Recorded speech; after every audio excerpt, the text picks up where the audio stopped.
cancelled for that year. The Jubilee line is an underground line taking you to Stratford in East London, where the Olympics were mainly held. So coming up on the right, you're going to see a building just ahead on the right with 6 round lamps. This is the Japanese Embassy. It's also the Japanese Cultural Centre here inside this building, just here on your right, number 101, and it's one of many foreign embassies that you find within this district.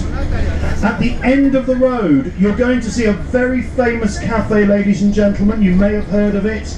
It's called the Hard Rock Cafe, and this is the original, the first to open up in the world in 1971. There it is on the right, on the corner, founded by 2 American gentlemen right there, who claimed they couldn't get a decent hamburger in London, and well, in 1971 they were absolutely right. It's well known for its burgers and beefsteaks.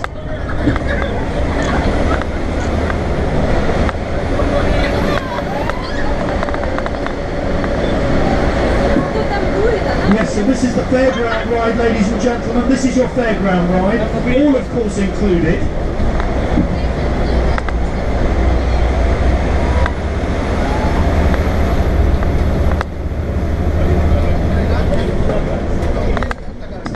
And our driver Mo just passed his driving test this morning.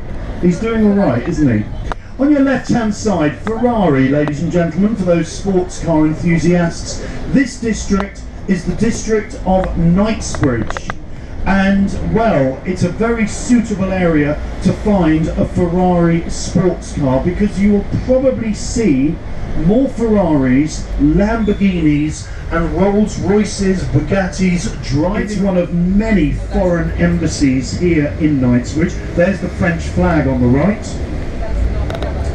Now, the rather fabulous department store of Harvey Nichols here in Knightsbridge is coming up on your left, often called the Temple of High Fashion. This is the original Harvey Nichols. There's now several of them across England. Princess Diana once said that was her favourite shop in London many, many years ago.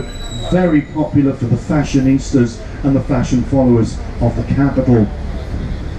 Now, on the other side here, folks, this beautiful building just here to the right is the Mandarin Oriental Hotel, Hyde Park. It was originally the Hyde Park Hotel, taken over by the Mandarin Oriental Hotel Group in the 1980s. So the building is late Victorian. It was constructed in the late 1800s. Now, underneath this building is a big ballroom, and a lot of very high-profile events are held here throughout the year. Back in 2011, on the 28th of April, the Queen hosted an enormous party here for the visiting kings and queens and dignitaries that flew over to London to attend the royal wedding of Prince William and Catherine Middleton. So a huge party thrown by the Queen here on the night before the wedding of William and Kate. Now, also here in Knightsbridge, we have a department store, ladies and gentlemen. It attracts 70 million people a year. It's called Harrods. Have a quick look to the left. Down to your left is Harrods department store. 12,000 lights. And you'll see it again a little bit later on. We'll pass that and you'll get a very good view later. Now, as we continue to drive you through the heart of Knightsbridge, there's a real contrast here, folks, because on your left-hand side, you're looking at some of the most luxurious apartments in London, many of them found here to the left-hand side of the Kensington Road, and then on the other side of that, here to the right, you've got this enormous building, which admittedly is not particularly attractive, but this is the Hyde Park Barracks. It's the London home for the Queen's Horse Guards, Her Majesty's Household Cavalry Division. The horses have their stables here, the guards have their rooms and apartments in these enormous barracks. Here's Hyde Park on your right. This is the biggest park in central London, 630 acres, and it is a royal park. It's open until midnight. and very popular for daytime sports and recreation. You will see joggers, you will see rollerbladers, cyclists, horse riding, open-air tennis courts, and if you're feeling brave, even swimming. Swimming is possible in the lake in the centre from May until the end of October. Just coming up on the left, we have a row of beautiful old houses. The first house on the left, just on the corner here, was the home of the Kennedy family in the 1930s. John F. Kennedy's father was the US ambassador to Great Britain. They lived here in this first house on the left with the two plaques. They would have had wonderful views, of course, of the park facing them, but they would have also, during the 1930s, living here in London, would have had wonderful nights at one of Britain's most famous concert halls. It's just moments away. It's coming up here, folks, ahead on the left. It is the Royal Albert Hall, which is named after Prince Albert, and Prince Albert was Queen Victoria's husband. So here it is, just coming up on your left, 1871. From the outside, a bit like an old Roman amphitheatre. From the inside, it can take 5,300 people, classical concerts, rock and pop concerts, and in 1968, the Eurovision Song Contest here at the Albert Hall in London. On the right, the Albert Memorial, and there's Prince Albert, folks. There's a statue of him in the middle. This memorial is built to the style of a medieval shrine, normally reserved for saints.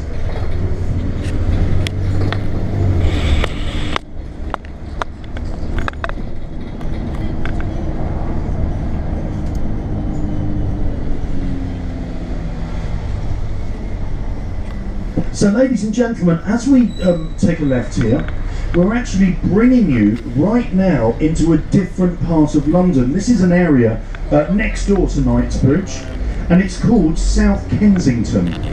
Now, if you're thinking about property prices in London, you can't get much higher than South Kensington and Knightsbridge. And this area, if you look to the right, large houses, cream-coloured houses, typical of this district. Big houses developed originally for big families in the 1860s. They were very soon subdivided. Today they're occupied by the foreign embassies, the hotels, separate apartments and offices.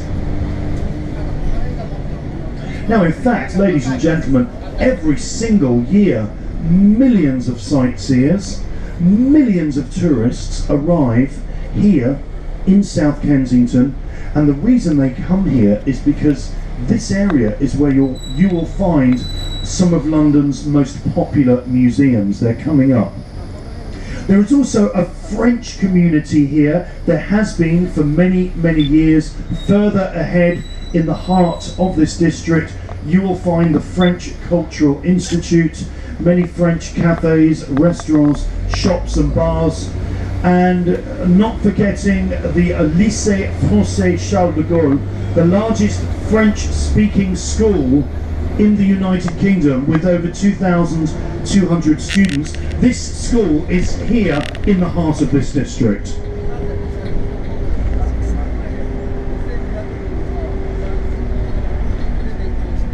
So get ready, folks. Wonderful views coming up of the London Museum of Natural History. So we've just stopped here at the light, so keep an eye here, because through those trees, just over to your left, is one of the finest examples of Victorian architecture in the capital. You'll get a good view in a moment.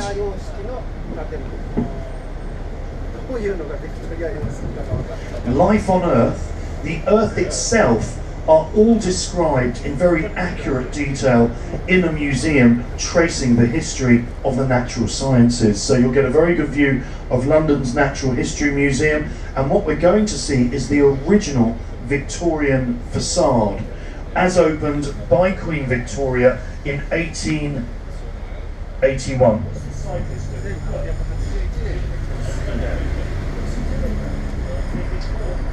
I thought he was very good driving. So have a look here, folks. Now the museum, which is coming up on your left, is lit up in blue. Now this probably means that tonight there's a private function, a private event. It could be a black tie event or a corporate function being held in the stunning interiors of the museum. The museum is often open at night for corporate functions, and yes indeed, it looks like something's happening in there this evening.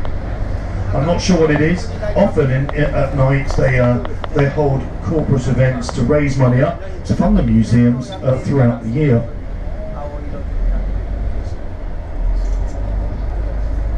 DeLorean. The DeLorean. Nicely decorated there, folks, with sculptures of plants and animals in front of the museum. Behind this, oh, and here we have, of course, the merry-go-round and the beautiful ice skating rink just here during the winter Christmas period.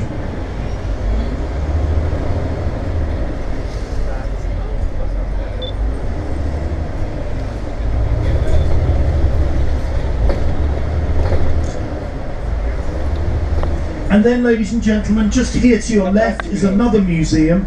This is the Victoria and Albert Museum. It's a museum of art and design, decorative art and design. Standing just above the door here, there is a statue of Prince Albert.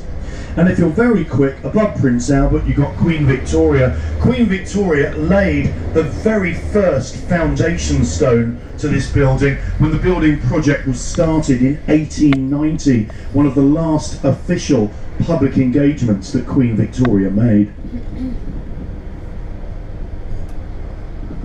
So we're just about to come back, ladies and gentlemen, into Knightsbridge. Originally Harrods, one little shop, 3 members of staff in the village of Knightsbridge in 1851. Today, well, there's approximately 5,000 members of staff on their payroll. Well known for their top quality products, high quality service, this luxury department store has over 330 separate departments. Annual profits, yearly profits of Harrods are approximately £1 billion a year, which is currently more than any other department store in the world. Now, some people reckon even if you don't buy anything, and if you're in the area, pop into Harrods just to look at the incredible internal architecture. Very ostentatious. Now, what they're doing here, folks, a lot of the windows are blacked out, as you can see. They're just about to launch their I believe their Christmas window displays. Not quite ready for that yet, but they will be doing that soon. So we've got quite a lot of these windows blacked out, unfortunately, at the moment. But Harrods, ladies and gentlemen, if you do find yourselves in this department store, on the ground floor near the back, you will see 2 statues, the very elaborate statues. One statue is Princess Diana. The other statue is Dodi Al Fayed, who was Princess Diana's partner, directly in front of you on the other side of the road. It's called Number 1 Hyde Park. It's famous basically because it's the most expensive apartment block in the United Kingdom, and at the moment one of the world's most expensive apartment blocks. It's 5 years old. There it is, folks, directly ahead. How much is property? Well, an 8-bedroom penthouse on the top floor there, right up at the top, sold in May of last year for £140 million to a prince from Qatar. Okay, so leaving Knightsbridge, once again passing Harvey Nichols with its new fabulous window displays there, and heading up to the Duke of Wellington Place.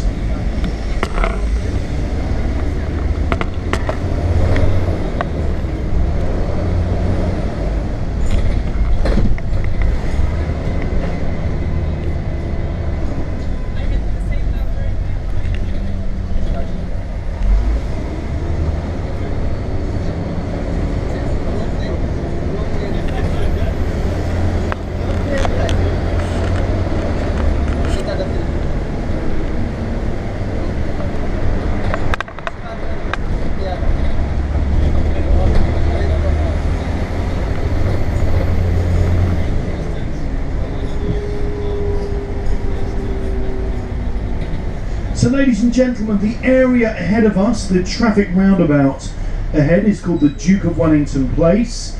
In the middle of it, there's the Wellington Arch. To the left of it, there's the Wellington Museum. There's a bit of a theme going on here. It's all dedicated to the life of one man, the first Duke of Wellington, Mr. Arthur Wellesley.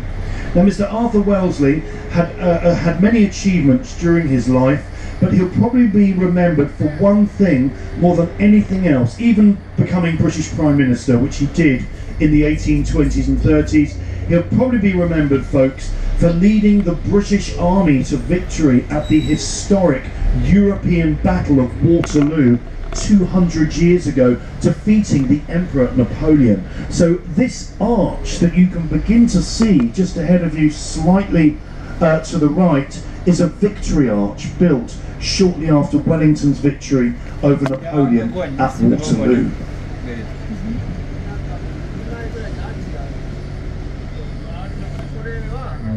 So they're building it now. It'll all be up and running within about 3 weeks' time, and that's lots of fun, free to get inside, and that'll be up and running soon. This particular area. Now, ladies and gentlemen, you're going to get a very quick look at the busiest shopping street in Europe and the longest shopping street in London. This is Oxford Street, attracting over 200 million shoppers a year. There it is, directly ahead. The Christmas lights have just been turned on Sunday by the Australian pop princess Kylie Minogue. And normally it's a celebrity that turns on the lights, the Christmas lights of Oxford Street.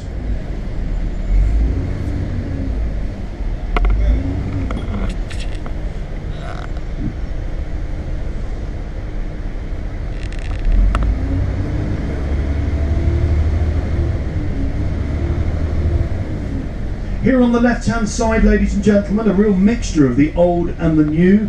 There are some old houses here to the left. These houses date back to the 1820s and 30s, and they're all that remain of what was once a very exclusive residential street. Today it's all mixed up with a few houses, car showrooms and big London hotels.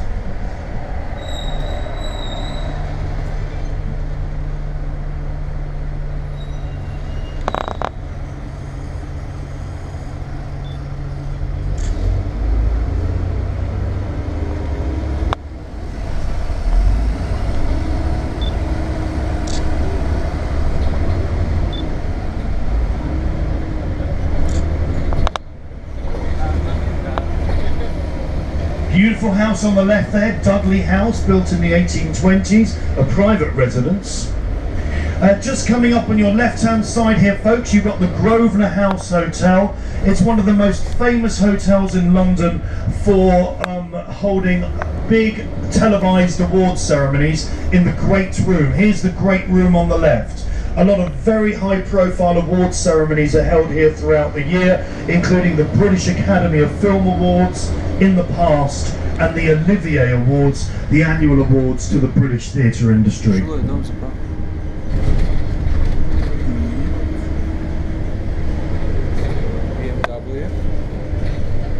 So once again here, just passing the Dorchester, you can see the entrance to the ballroom just coming up here on your left. The ballroom, big ballroom underneath this hotel. This is where London Fashion Week was held in autumn of last year. During the 1950s, 60s, 70s, 80s and 90s, this hotel, folks, on the left, was the most popular A-list celebrity hotel in London. You'd often see paparazzi lurking around somewhere close.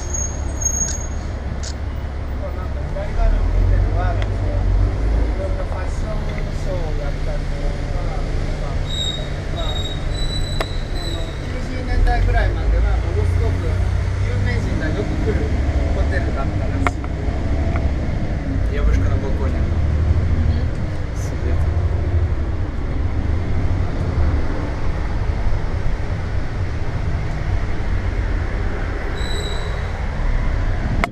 The London Hilton, folks, here to your left, was the official Olympic Hotel in 2012. All the top delegates of the International Olympic Committee stayed here. ここはロンドンオリンピックで IOC の人たちが泊まってたようなホテル。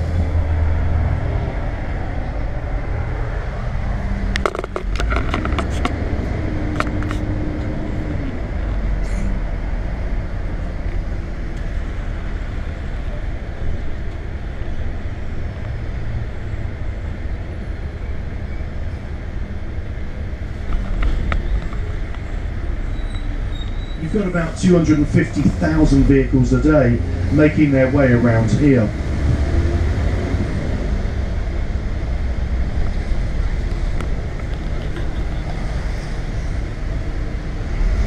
Directly ahead is a war memorial with classical columns.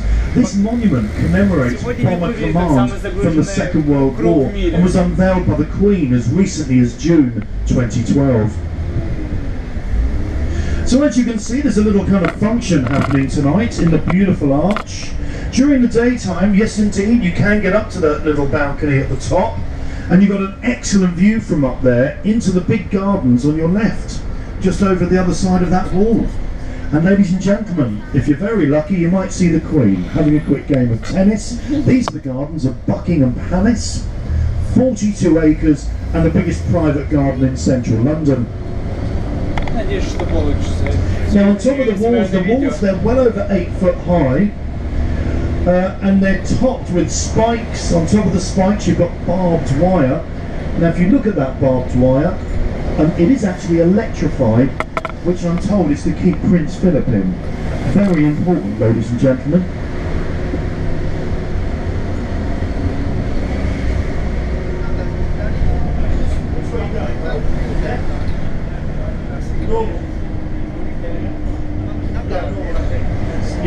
So ladies and gentlemen, what we're doing is we're actually driving you around the outer edges of the palace. Unfortunately, this bus does not drive directly in front because since the 1950s, double-decker London buses have not passed the front of the palace. If you wish to see Buckingham Palace from the very front, today this is normally done by the walk-in. Now as we go through the lights, have a very quick look just around the corner to the left, and you'll see the front entrance to the Royal Stables, open all year to the public, known as the Royal Mews, just there to the left, where the horses, the carriages and the cars belonging to the Queen are maintained. Here to your right, this is Victoria, the district of Victoria. As you can see here folks, there's a big old construction and development project. This will be a new shopping centre, offices, but there will also be here a brand new Victoria Underground station. The underground station at Victoria Railway Station is the busiest underground station in London, but far too small today for the amount of people that use it. So it's going to be extended to 4 times the size. This is a big project. Completion date is around the end of 2018.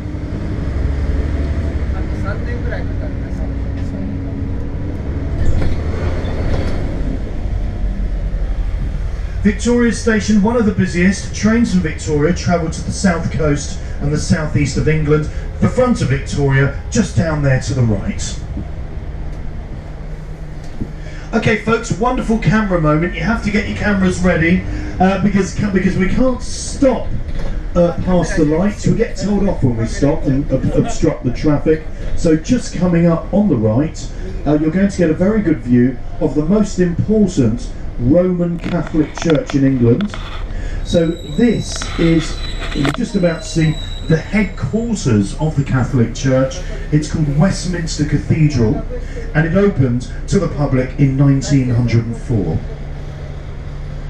Largest Catholic church, the Campanile Tower, 65 metres, is open to the public from Monday to Friday, 9 to 5. Joseph Ratzinger, Pope Benedict XVI, attended Mass there on his visit to Britain in 2010.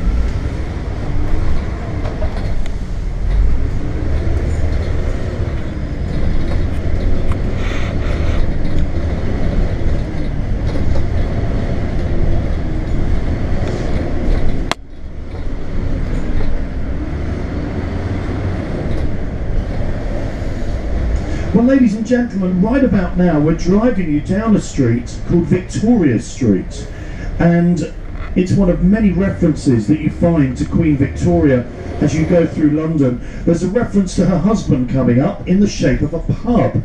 It's called the Albert. Now it's just coming up ahead. Beautiful little pub, folks. Ahead on the left, it's a little Victorian pub constructed in the 1860s. Now, there's many Albert pubs and Queen Victoria pubs across England. This one is known as the Politicians Pub. You will occasionally catch a politician, an MP, in there having a quick pint, or perhaps having a nice dinner or lunch in the dining room on the first floor. The dining room attracts politicians, cabinet ministers, even members of the royal family.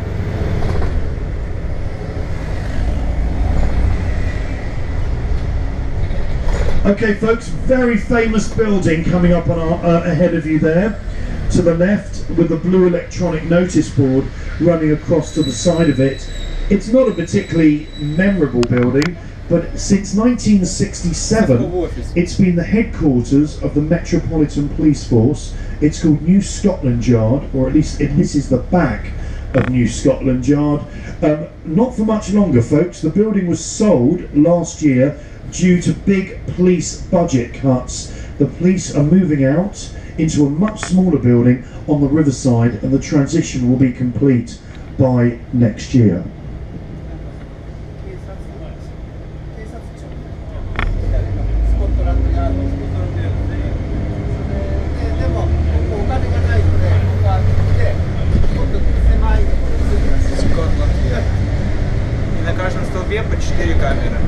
Okay, folks, coming up ahead, we have some of the most famous landmarks in London.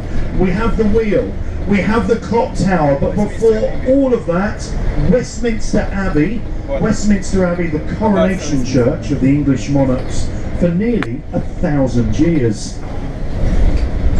So here's Westminster Abbey, just coming up here on your right. It was inside this church that in 1953 the Queen was officially crowned Queen Elizabeth II, and she was married here in 1947. The most recent royal wedding here was on the 29th of April 2011, the marriage of Prince William and Catherine Middleton. William and Kate, the 16th royal couple to be married here over the past 100 years. Westminster Abbey, folks, on the right, a church and a national museum. Now ahead of us, we have quite possibly the most famous landmark in London. It is the clock tower attached to the Houses of Parliament that we all know these days, of course, as Big Ben. Well, in fact, folks, I hate to put a dampener on it, but Big Ben is actually the name of the bell, not the clock tower. The bell weighs around 14 tons and it hangs right up there at the top. If you look to the top of the clock tower, just below the tip, you might notice there's a little white light on, and this means that Parliament is still in session inside the Houses of Parliament. They're working late tonight. Parliament is still in session. They're having debates in either the House of Commons, the sort of lower house, or the House of Lords, which is the kind of the upper house inside this enormous building coming up, folks. So we're just about to see the Mother of Parliaments, the Houses of Parliament, celebrating Democracy Day earlier on this year, 750 years of democracy here in Britain. This incredible building is one of the great Gothic style buildings of London, constructed in the middle 1800s. Over the years, a lot of dignitaries have spoken here on relations between whichever country they come from and relations to the UK, including just 2 weeks ago the Chinese president spoke here on his visit to London, and then we've had Angela Merkel, German Chancellor, speaking here quite recently. Burmese human rights campaigner Aung San Suu Kyi and Barack Obama, as well as many other leading figures, have, upon visiting London, have spoken here at the British Parliament.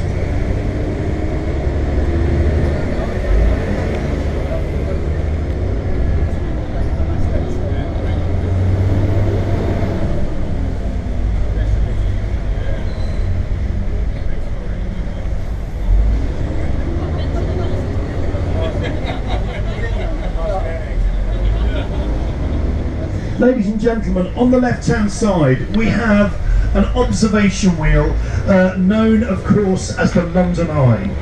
The wheel stands at 135 metres, 443 feet, and it takes 15 minutes to go up, and well, you guessed it, 15 minutes to get back down again. That's half an hour one rotation.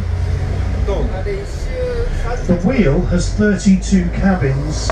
Each cabin can hold 25 people. So at any one time, folks, 800 people can stand on the London Eye. You'll also notice the wheel is in red. This is the new colour at night. New sponsor, Coca-Cola.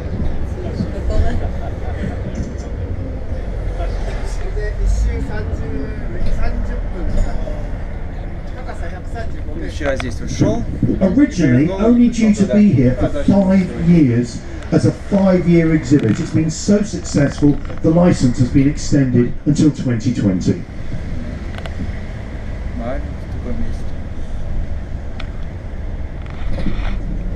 So just crossing over that bridge, of course, and here we are crossing. We've crossed over the river. We are on the South Bank here in London. This area is known as the South Bank. We're actually in one of London's 32 local boroughs, the London Borough of Lambeth. Within this little area of the South Bank, a lot of new hotels have popped up recently, including this one. Directly ahead of you there, folks, that's the Park Plaza, Westminster Bridge. Not a bad looking building either. It's one of several new hotels who have opened up within the past few years. This area has become very popular for sightseers and tourists. Now, one of the reasons is the Great River Walk. You can walk from the wheel almost as far as Tower Bridge. And this walk is in several international guidebooks as one of the great city river walks.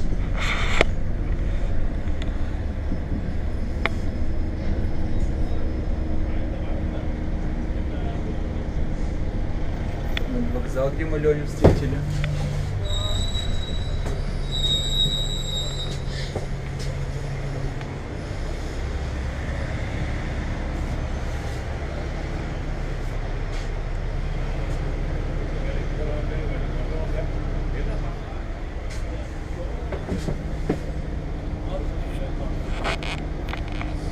На старый свет можно будет посмотреть.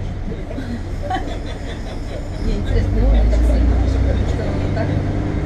Этот аппарат вообще ничего не берет. Шелловский офис. Остатки шелловского офиса. Вот светится непроданная часть, трудоголики работают. Здесь, наверное, доплачиваются за это.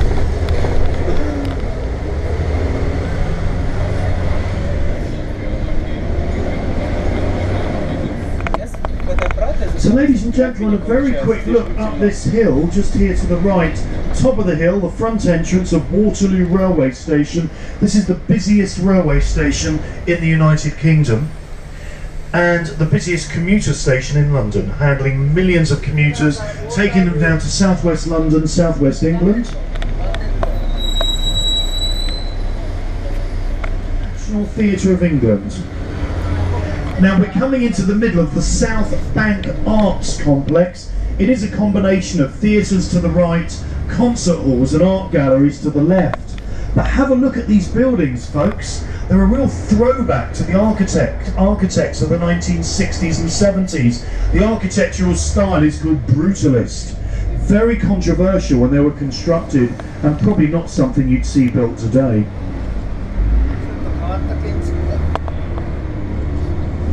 Directly ahead, we have Westminster Bridge, now Waterloo Bridge, beg your pardon. Now this is said to be one of the great bridges for views of London. Have a look at these wonderful views of the capital.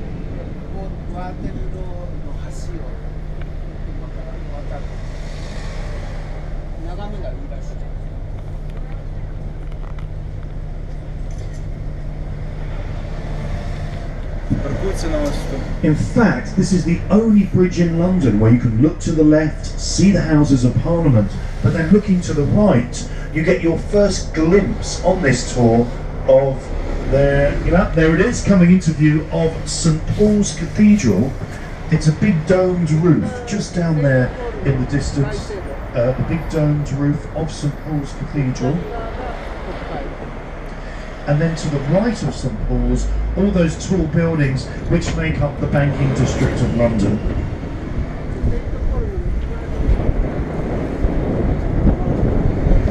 Ladies and gentlemen, in front of us there are many buildings lit up very nicely by the river.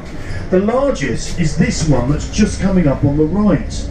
This is the largest 18th century building in London and was the first purpose-built office block to be built in Britain. It's called Somerset House.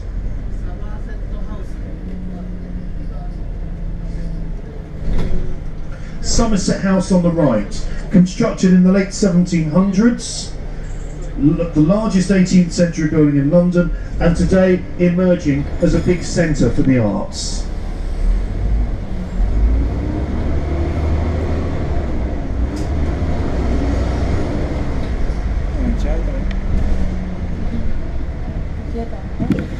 Ты там? Да, там.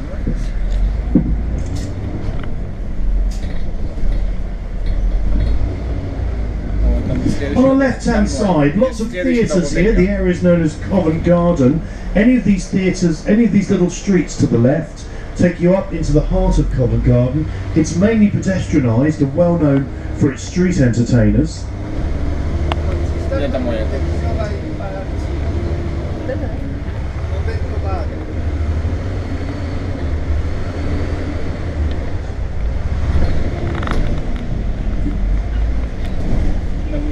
Вальдорф обнамеренно написано.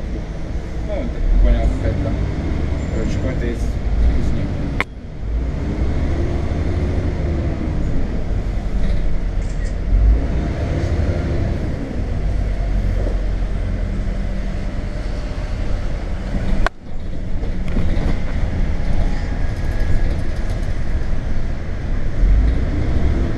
Now, ladies and gentlemen, just coming up to the left-hand side, we're going to see one of the last of the great Gothic-style buildings that were built by the Victorians in the late 1800s. The building is the Royal Courts of Justice, the British Court of Appeal. It's approaching on the left. This enormous building was opened by Queen Victoria in 1882. It contains over 1,000 rooms, and you often see journalists and news reporters standing outside these gates here, reporting on a high-profile case. High-profile divorces, libel cases, and public inquiries are commonly held within the law courts. This particular district of London, ladies and gentlemen, there are 4 Inns of Court within this district. Every barrister working in London would have an office at one of the 4 Inns of Court. This particular area of London has been a training and working ground for London's lawyers for hundreds of years.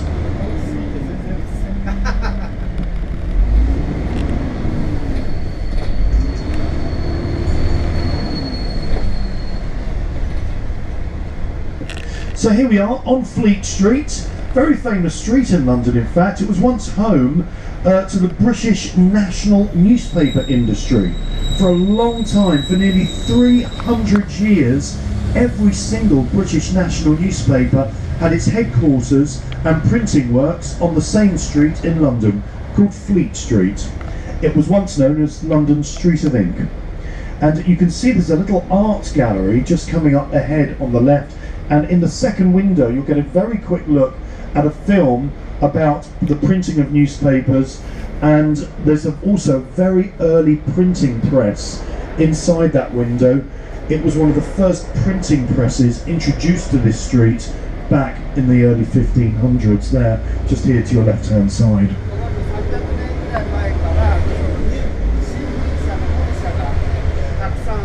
Even today, if the British newspaper industry is mentioned on the radio or the television, collectively it's still referred to as Fleet Street.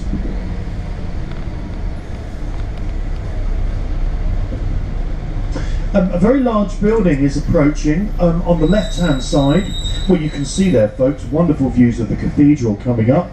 But before that, you've got Peterborough Court. The style of this building is Art Deco. It opened in 1930. This is the big building just ahead on the left, with a big clock sticking out the side. This is the old headquarters of the Daily Telegraph newspaper, based here for many, many years. Peterborough Court to your left. The old headquarters of the Daily Express newspaper is this black, also shiny Art Deco building to the left. The Daily Express moved out in 1989. The building on your right once housed the Guardian newspaper many, many years ago. So now, folks, we head towards St Paul's Cathedral. Now, if you look, a very quick look to the right, here's the Old Bell pub. This is a very old pub. Historically, the first Old Bell pub was constructed on that land in the late 1600s.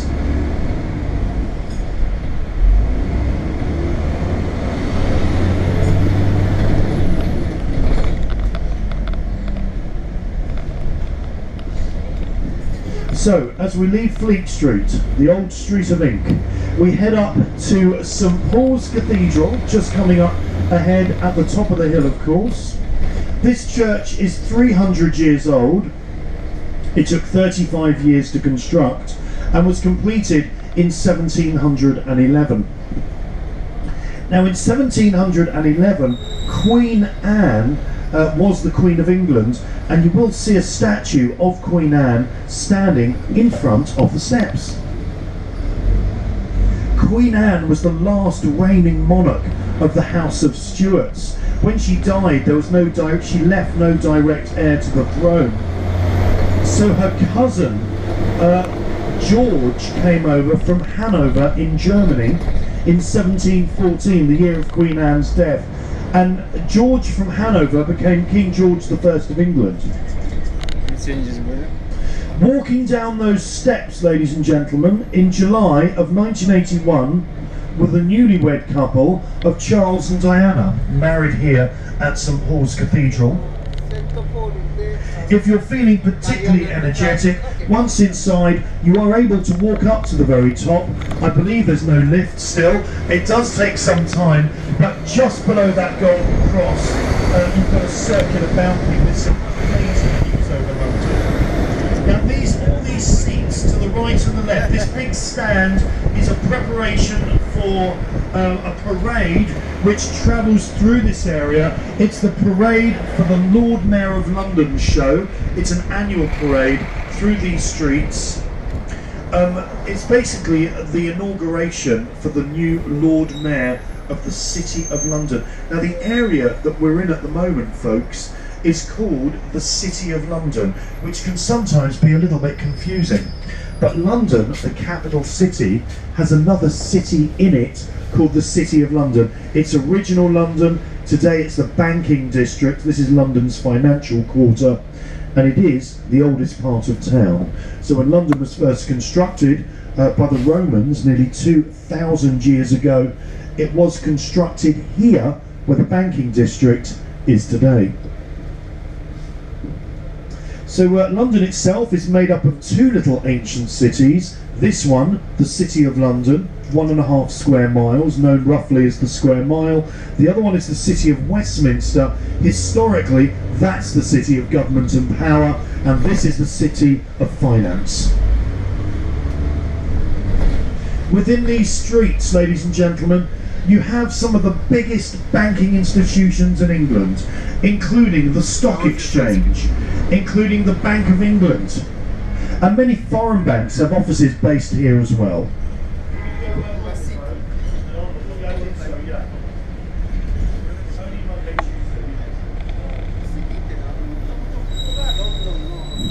So the Chief Magistrate, folks, the Chief Magistrate of this district is somebody called the Lord Mayor of London, not to be confused with the Mayor of London, who's a politician, who's the mayor for the whole capital. The Lord Mayor is just the Lord Mayor for the banking district, and normally someone with a financial background and they will hold office for 1 year. They come in, the new Lord Mayor comes into office within a few days, and the Lord Mayor's show is really the inauguration of that mayor into the old financial district of London.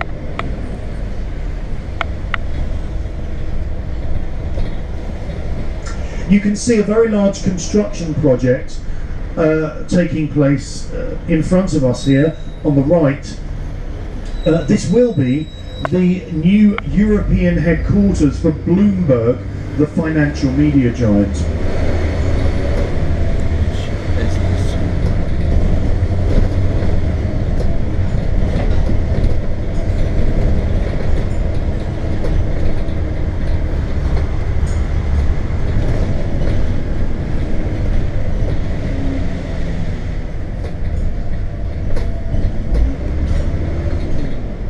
So directly ahead of us, folks, oh, incidentally, this building on the right with a little silver sports car outside, this is Mansion House. This is the home for the Lord Mayor of London. They have an apartment at the top of that building whilst they're here in office, and they live here in Mansion House. So that's as you can see, a stand set up. The Queen will be sitting there on that stand in a few days' time for the Mayor's show.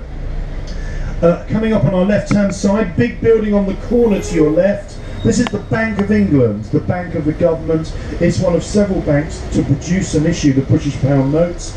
It also stores the national gold reserves, about 165 billion pounds worth of gold, and for that very reason there are no windows on the ground floor for security purposes. Directly ahead is the Royal Exchange, the building with classical columns, opened by Queen Victoria as a covered trading financial exchange in the 1860s. Today it's a shopping centre.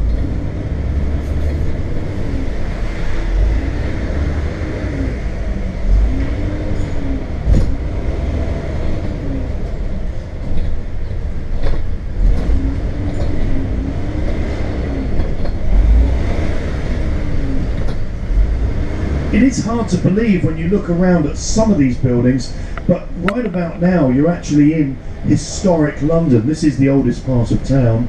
Underneath the banking district are ancient ruins, old Roman ruins of a Roman city that was here nearly 2,000 years ago.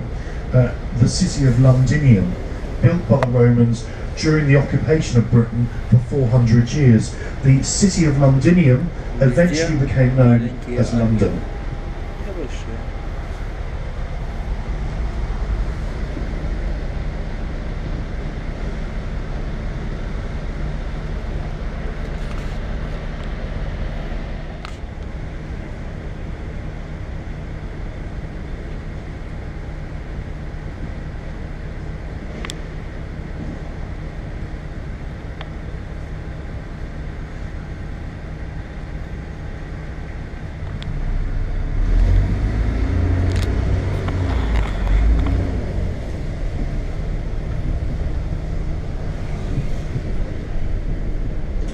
So there, as we turn, there's London Bridge, there's the London Bridge directly ahead. The bridge is early 1970s. And here's the little historic monument to your left in the banking zone.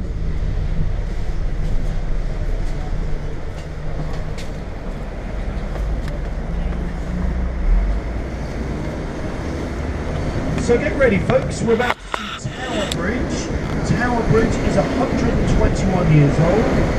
It opened in 1894. It's the only bridge in London to open and close. It opens and closes about 1,000 times a year. Very busy bridge. Here it is on the left-hand side.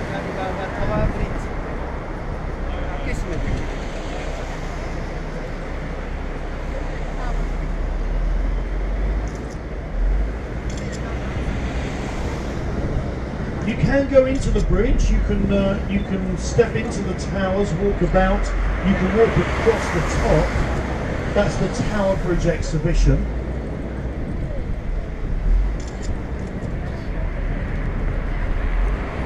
The exhibition opened in the 1970s, the bridge opened in 1894. That's where we're heading. The big building in front of you there, folks, is called the Shard. Completed in 2012 and standing at over 1,000 feet, 310 metres, it is at the moment the tallest building in Western Europe. You'll see it again coming into view. There is a viewing gallery right up there close to the top. The rest of it is occupied by, well, it's occupied by offices.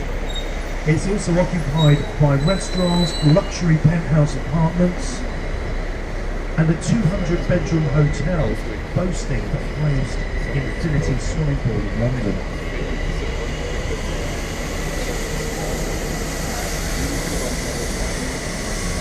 Yes, if you're not got a head for heights, probably not a great idea to take a dip in that pool.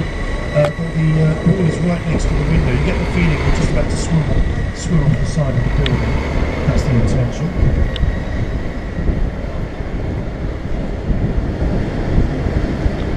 Here on the right-hand side, folks, there's London Bridge Station, the oldest railway terminus of the capital, here on the South Bank. Very busy commuter station, taking travellers down to South East London and mainly down to the county of Kent. Here's a lovely old pub, just coming up on the right, the Shipwright Arms, 1884 it opened, a little Victorian pub. Notice the circular bar in the middle of the floor. This is very typical of a Victorian pub, to have a bar like that right in the middle. When this pub opened, it would have been very popular with workers who worked on the shipping docks. The area to your left in 1884 was shipping docks and warehouses. Today, we've got a very new development of offices, restaurants, cafes, shops and bars. What I will tell you is this is the final bridge over the River Thames as you head east out of central London. No more bridges after this. To the west of this bridge, 22 more river crossings. To the east, which is to the right, a car ferry in 2 tunnels.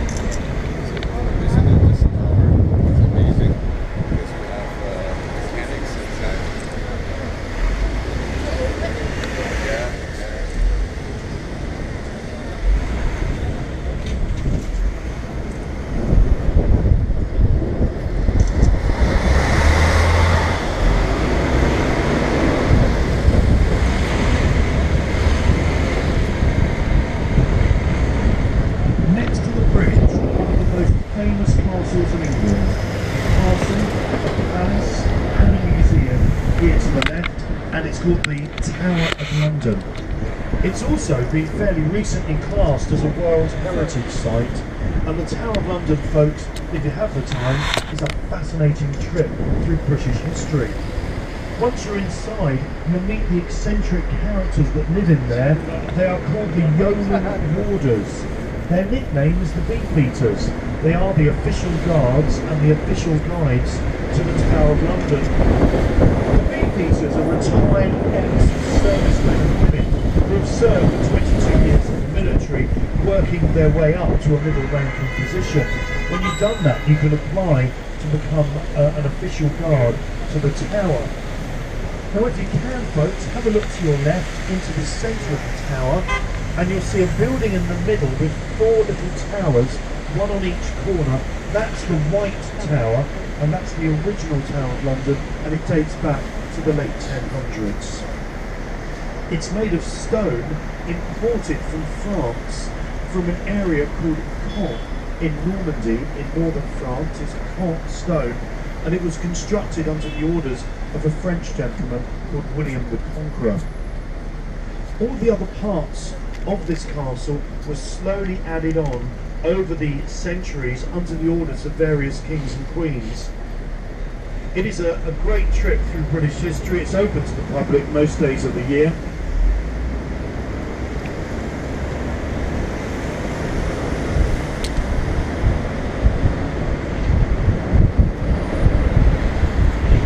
And of course, not forgetting the Crown gentlemen.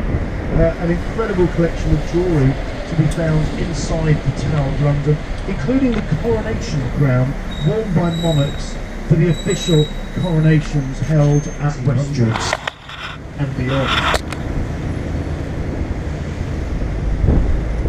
Up until the 1400s, the early English kings and queens once lived here. You can see there's a bit of construction down there, folks, around the moat area. This is the I forgot the word. This is the ice skating rink being built, that you can do some beautiful ice skating next to the tower, and that's here again over the winter Christmas period.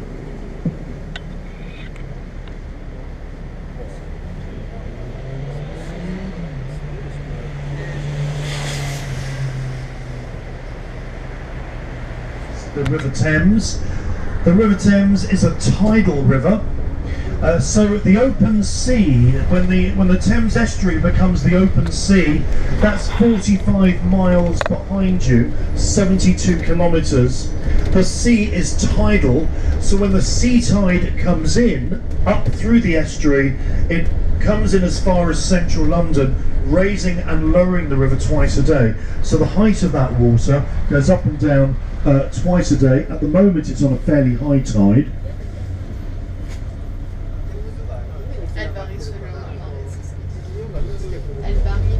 So this is a war memorial just here to your left, with wreaths being laid. We're getting very close, ladies and gentlemen, to Remembrance Sunday. Remembrance Sunday is the Sunday closest to the 11th of November, which is Remembrance Day, and it's a big event on Whitehall where wreaths are laid. We'll see Whitehall in a few moments coming up. You can see, ladies and gentlemen, lots of small ships and large boats permanently fixed to the water here to the left. Many of these vessels are floating restaurants, nightclubs, party venues and bars. A lot of them date back, these vessels date back to the early 1900s. Once again, the Somerset House on the right, largest 18th century building in London there, and the first purpose-built office block to be built for government.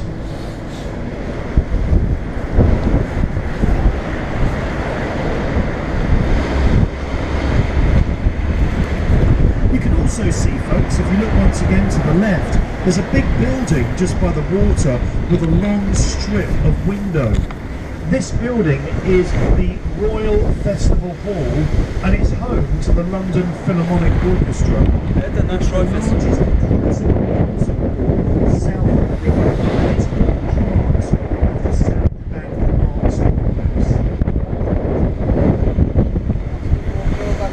Вот то самое высокое здание, тоже наш офис.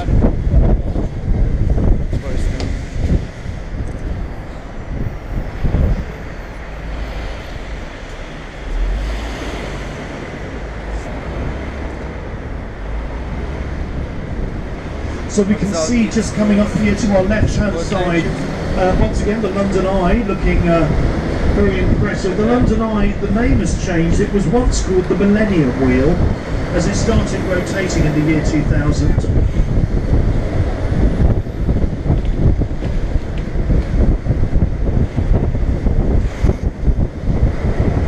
It is the 5th most popular attraction in London, out of London's top 10.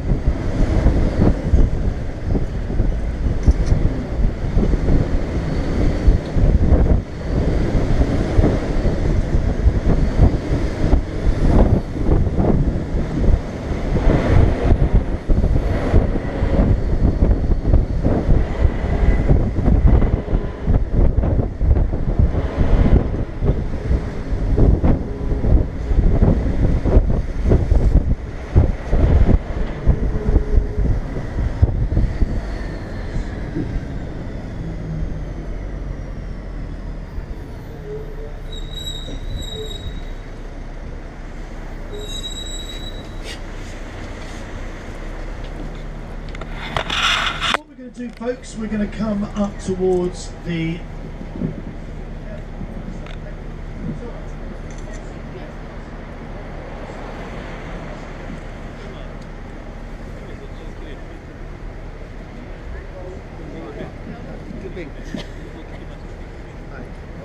So we're going to come up to the Houses of Parliament there, folks, as you can see just ahead. And then we're going to head up Whitehall. Whitehall is the widest street in Westminster, and along there you'll find the biggest governmental departments and offices of state. Just a little bit up Whitehall, we're going to see a monument called the Cenotaph, which was unveiled in the 1920s, and it commemorates soldiers that fell in the wars of the 20th century. And Remembrance Sunday is a very big event, and it takes place very soon, and the Queen, the senior members of the royal family, heads of many Commonwealth countries, the Prime Minister, the Deputy Prime Minister, leaders of the opposition parties, and lots of politicians. The British Prime Ministers since the 1700s. They live at number 10, just up ahead of, up into Downing Street there. You've got number 10, officially the home of the British Prime Ministers.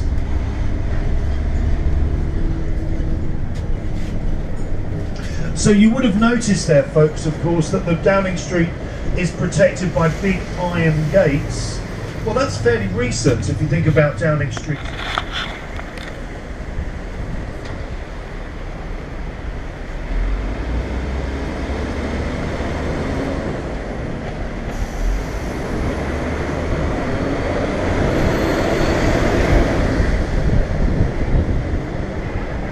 So, ladies and gentlemen, just up there ahead, we have the fantastic view coming up of Trafalgar Square. It is most certainly the most famous square of London. It's one of the largest squares, named after the Battle of Trafalgar, an enormous naval engagement on the south coast of Spain in 1805. And at the very top of the column is Admiral Nelson. There's Lord Nelson, a bit dark. I'm not sure why he's not lit up this evening. Maybe the authority is saving a bit of money.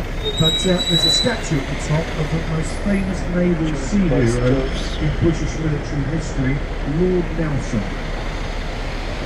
Victorious at 4 big sea battles during the Napoleonic Wars. On your right, the National Gallery of Art, that big building over to the right, second most popular attraction in London, out of London's top 10. And the biggest collection of European art in the United Kingdom. Incidentally, folks, just in case you were wondering, the most popular attraction in London, never ever leaving the #1 position, is still the British Museum, which is located very close to the areas of Tottenham Road and Westminster Square.